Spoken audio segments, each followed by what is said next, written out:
ꯑꯩꯅ ꯂꯩꯔꯨꯕ ꯕ꯭ꯂꯨꯕꯦꯔꯤꯁꯤꯡꯗꯣ ꯁꯤꯒꯤ ꯃꯣꯏꯅ ꯁꯦꯝꯃꯛꯏꯁꯤꯗ ꯑꯩꯈꯣꯏꯅ ꯊꯥ 2-3 ꯊꯝꯕ ꯌꯥꯈꯤꯅꯤꯀꯣ ꯑꯗꯨꯝ ꯍꯧꯖꯤꯛ ꯍꯥꯔ ꯍꯥꯞꯄꯤꯔꯗꯧꯅꯦ ꯑꯩꯅ ꯑꯗꯣ ꯍꯧꯖꯤꯛ ꯍꯥꯞꯆꯗꯧꯔꯤꯁꯦ ꯑꯩꯒꯤ ꯑꯣꯔꯒꯥꯅꯤꯛ ꯄꯣꯇꯥꯁꯅꯦ ꯑꯗꯨꯒ ꯅꯍꯥꯟ ꯂꯩꯔꯨꯕ ꯀꯣꯖꯦꯟ ꯒꯣꯜꯗꯥꯏꯝ ꯑꯗꯨꯒ ꯑꯦꯞꯁꯟ ꯁꯣꯜ ꯁꯤ ꯇꯦꯁ ꯂꯣꯏ ꯇꯧꯔꯕ ꯃꯇꯨꯡꯗꯅꯦꯕꯀꯣ ꯄꯤ ꯑꯩꯆ ꯇꯦꯁ ꯇꯧꯔꯒ ꯃꯣꯏꯁꯤꯡꯁꯦ ꯅ꯭ꯌꯨꯇ꯭ꯔꯦꯜ ꯂꯣꯏ ꯑꯣꯏꯕ ꯑꯗꯨꯅ ꯍꯥꯞꯄ ꯌꯥꯔꯅꯤꯕ ꯁꯤꯒꯤ ꯑꯦꯞꯁꯟ ꯁꯣꯜꯁꯤꯁꯨ ꯃꯈꯣꯡꯗ ꯏꯁꯄ꯭ꯔꯦ ꯑꯣꯏꯅ ꯀꯥꯞꯀꯦ ꯄꯣꯇꯥꯁꯀ ꯀꯣꯖꯦꯟ ꯒꯣꯜꯗꯥꯏꯝꯁꯤꯒꯅ ꯀꯩꯅꯣꯗ ꯍꯥꯞꯀꯦ ꯃꯈꯣꯡꯗ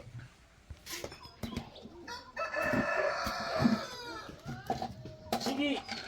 ꯁꯥꯏꯖ ꯃꯆꯥꯒꯤꯁꯤꯗ ꯍꯥꯞꯆꯗꯣꯏꯁꯤ ꯑꯣꯔꯒꯥꯅꯤꯛ ꯄꯣꯇꯥꯁꯁꯤ ꯍꯥꯟꯅ ꯍꯥꯞꯄꯒꯦ ꯑꯗꯨꯒ ꯃꯣꯏ ꯀꯣꯇꯤꯡ ꯃꯤꯛꯁꯦ ꯐꯖꯅ ꯁꯦꯝꯃꯒ ꯂꯥꯛꯑꯦꯀꯣ ꯆꯥꯃꯁ ꯑꯃꯒꯨꯝꯕ ꯂꯩꯕꯥꯛꯁꯦ ꯈꯣꯀꯠꯂꯤꯅꯦ ꯑꯀꯣꯏꯕꯁꯤꯗ ꯍꯥꯞꯀꯗꯧꯅꯤ ꯆꯥꯃꯁ ꯑꯃꯃꯝ ꯑꯣꯔꯒꯥꯅꯤꯛ ꯄꯣꯇꯥꯁꯁꯦ ꯆꯥꯃꯁ ꯑꯃꯃꯝ ꯆꯥꯃꯁꯁꯦ 5 ꯒ꯭ꯔꯥꯝꯒꯤ ꯆꯥꯡꯅꯤꯀꯣ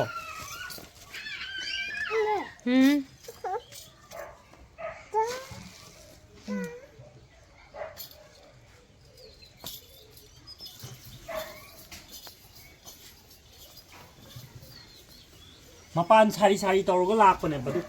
ꯁꯤ ꯀꯣꯖꯦꯟ ꯒꯣꯜꯗꯥꯏꯝꯁꯤꯗꯤ ꯁꯤꯗ 1 ꯒ꯭ꯔꯥꯝ 2 ꯒ꯭ꯔꯥꯝꯒꯤ ꯆꯥꯡꯗꯅꯤꯀꯣ ꯍꯥꯞꯄꯤꯁꯦ ꯌꯥꯝ ꯍꯥꯞꯇꯕꯤꯅꯤ 3 ꯒ꯭ꯔꯥꯝꯒꯤ ꯆꯥꯡ ꯐꯥꯎ ꯍꯥꯞꯄ ꯌꯥꯅꯤ ꯑꯗꯨꯏꯁꯨ ꯑꯩꯅ ꯍꯥꯞꯇꯣꯏꯁꯦ 2 ꯒ꯭ꯔꯥꯝꯒꯤ ꯆꯥꯡꯗꯅꯤ ꯑꯗꯨꯒ ꯁꯤ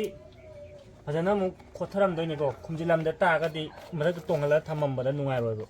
3 ꯅꯠꯇꯕ꯭ꯔꯣ ꯍꯥꯞꯇꯧꯗꯨꯕ 2 ꯈꯛꯇꯔꯥ ꯑꯇꯣꯞꯄ ꯍꯥꯞꯈ꯭ꯔꯦ ꯆꯪꯗꯕꯁꯨ ꯃꯊꯛꯇ ꯇꯣꯡ ꯂꯩꯕꯁꯨ ꯌꯥꯎꯋꯦ खर थोंजन मुझे हापीजे ऑर्गेनिक पोटास का कोजेन गोल्डाइम गनेको पान ngam ब्रेंगे सीदा थंबदा अदुगा एप्सम सोल सिजो न्यूट्रल ऑयल को अदुगा सिगी ह्यूमिक एसिड सिदी बेस फदना ओये बेसिक ओये अदु तार जो मना रा कापददी कनो तौरोइबो पीएच सोइल पीएच दे इफेक्ट तौरोइबो अदु सिगी एप्सम सोल सि चमच 5 ग्राम की चांग मखोंग हापखिबा याइको अदु मखोंग हापते आई स्प्रे ओना कापचरगे तौबो सिगी 1 liter da 10 to 15 gram Hapa याइको 10 gram दंग हापके चमच अनि दंग अदु असिना सिदी याम हंधनने हापतोइजे असि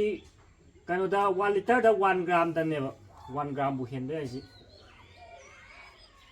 ह्यूमिक एसिड 1 gram अदु मैदा दा अनिमा water सोलबम फजना ओइबनेको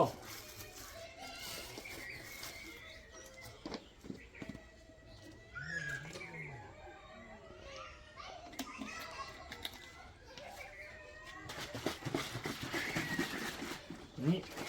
तुमपदा बदुम तुमबंग लमदने humic acid मखोंग direct हाइबियाको base ओइबगी मना रा कापदि यानी मखोंग दि यारिङे हाइबिरनु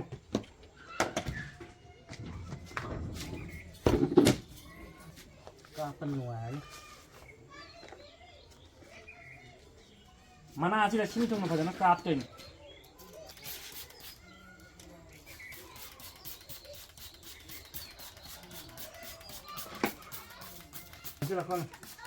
कापदी लोरे अरेम बसिंजे ए कापम जिना ओना कापसिन ग्रगे असिदी मतंग सादे लोसे लगे